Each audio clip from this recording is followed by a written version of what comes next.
मां वैष्णो नेत्रालय में आपका स्वागत है। Doctor MS Rajput, MBBS, MS, नेत्र रोग विशेषज्ञ एवं surgeon, doctor PS Chauhan, MBBS, DOMS, नेत्र रोग विशेषज्ञ एवं सर्जन, मां वैष्णो नेत्रालय, दतिया, मध्य प्रदेश में मोतियाबिंद का सफल ऑपरेशन अत्याधुनिक फेको विधि द्वारा किया जाता है। यह विधि इंजेक्शन रहित, चीरा रहित और टांका रहित होती है, जिससे आपके ऑपरेशन का अनुभव और भी आरामदायक बनता है। यहाँ की अन्य सेवाएं: इंडियन और इंपोर्टेड लेंस प्रत्यारोपण, कंप्यूटर द्वारा चश्मे की जांच, बच्चों की आंखों की जांच, सभी कंपनी के ब्रांडेड चश्मे। मां वैष्णो नेत्रालय आपके आंखों की सभी जरूरतों के लिए एक विशेष स्थान है।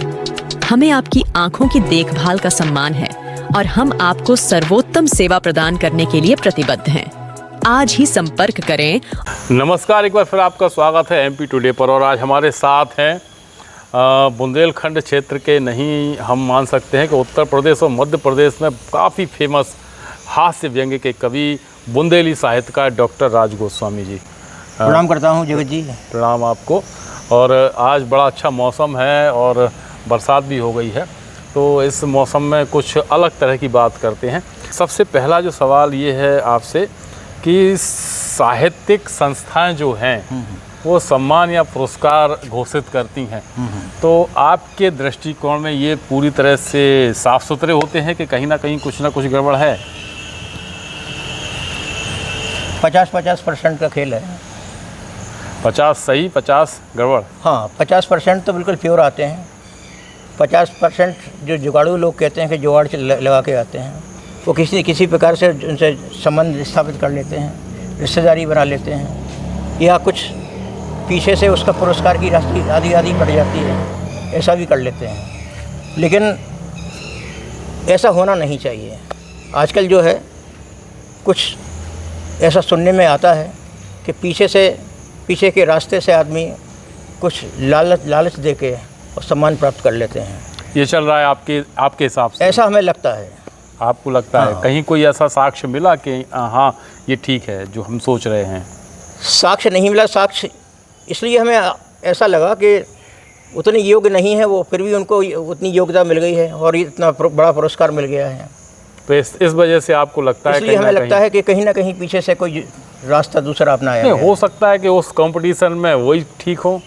ये भी हो सकता है कि आजकल किताबें कम लिख रहे हैं लोग, शायद उन्हीं की किताब आई हो, दूसरी आई ही ना हो, तो उन्हीं को दे दिया गया हो। तो इस तरह से अलग अलग संस्थाओं में ये सब चीज़ें अलग-अलग संस्थाओं की अलग-अलग हैं, होती रहती हैं। हाँ, होते रहते हैं। अच्छा, एक और बात बताएं, कोई नया बिल्कुल साहित्यकार है जी, तो वो चाहता है कि वो एक साहित्यिक क्षेत्र में अपना नाम स्थापित करे, हाँ, तो उसको क्या करना चाहिए?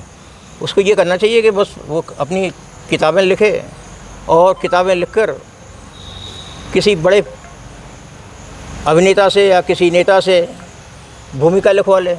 अच्छा, ताकि अच्छा तो लगे कि हाँ इसके साथ सहारा बड़े कोई आदमी बड़ा आदमी इसके साथ है कि नहीं है। ये आजकल बहुत देखा जा रहा है। एरे बेरे नत्थी करके तो कुछ पूछते ही नहीं है।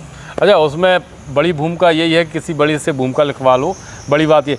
और साहित्य में दम हो या ना हो, लेकिन भूमिका बड़ी लिखनी चाहिए। आजकल ऐसे ही कुछ देखने को मिलता है कि बड़े आदमी ने किसी ने लिख दी तो ये आक्षेप जाता है कि बड़े आदमी ने देखा क्या है, उस पर भी लांछन जाता है। इसलिए ये सही नहीं है कि बड़ा आदमी हो तभी पुरस्कृत हो, लेकिन बड़े आदमी की जो लेखनी जब आ जाती है तो थोड़ा बहुत स्तर तो बढ़ जाता है। अच्छा, आपने 22-23 किताबें लिख चुके हैं आप। हाँ, हाँ। कैसे कर लिया इतना सब कुछ? 22-23 किताबें बहुत होती हैं। लिखते गए छपता गया। कुछ लोगों का सहयोग भी रहा, कुछ प्रकाशनों का सहयोग रहा। प्रकाशक लोगों ने कुछ हमारी किताबें फ्री छाप दी हैं। जैसे कानपुर से मानस संगम है, उसने फ्री छाप दी हमारी जटायु प्रखंड का भी लिखा। कुछ लोगों ने हमें कहा है कि आधा हो जाए, 50% आप भी खर्च कर दो, 50% हम देखेंगे। इस तरह से भी हो गया है। अच्छा, अब जो नए साहित्यकार, जो नए लोग आ रहे हैं, हाँ, वो हास्य, व्यंग और अश्लीलता को एक ही समझ रहे हैं। हाँ। तो हास्य और व्यंग कहीं ना कहीं पीछे जा रहा है और अश्लील साहित्य छप रहा है। क्या कहेंगे इसमें आप? नहीं, इसमें तो सफाई होना चाहिए, सफाई की ज़रूरत है। इसमें अश्लीलता को प्रस्तुत करके वो चाहता है कि हम बहुत जल्दी फेमस हो जाएं। ये अच्छी बात नहीं है। यानी कंट्रोवर्शियल भी लोग लिखते हैं, जिससे कि विवाद हो और अचानक वो मिल जाए, ख्याति मिल जाए, ऐसा भी होता है। अब ऐसा अधिकांश सुनने को मिलता है, देखने को भी मिल रहा है कि जैसे नेहा सिंह राठौर भी हैं, वो उन्होंने अनाप शनाप की बातें कर रही हैं, नेताओं पर टिप्पणी कर रही हैं। हाँ, तो जल्दी फेमस हो जाए, देशद्रोही की बातें भी कर रही हैं कभी कभी। मतलब अटेंशन मिलना चाहिए किसी तरह से। हाँ, तो एकदम फेमस होने के लिए एकदम गिर भी जाती हैं। इधर उठता है आदमी, उधर गिर जाता है।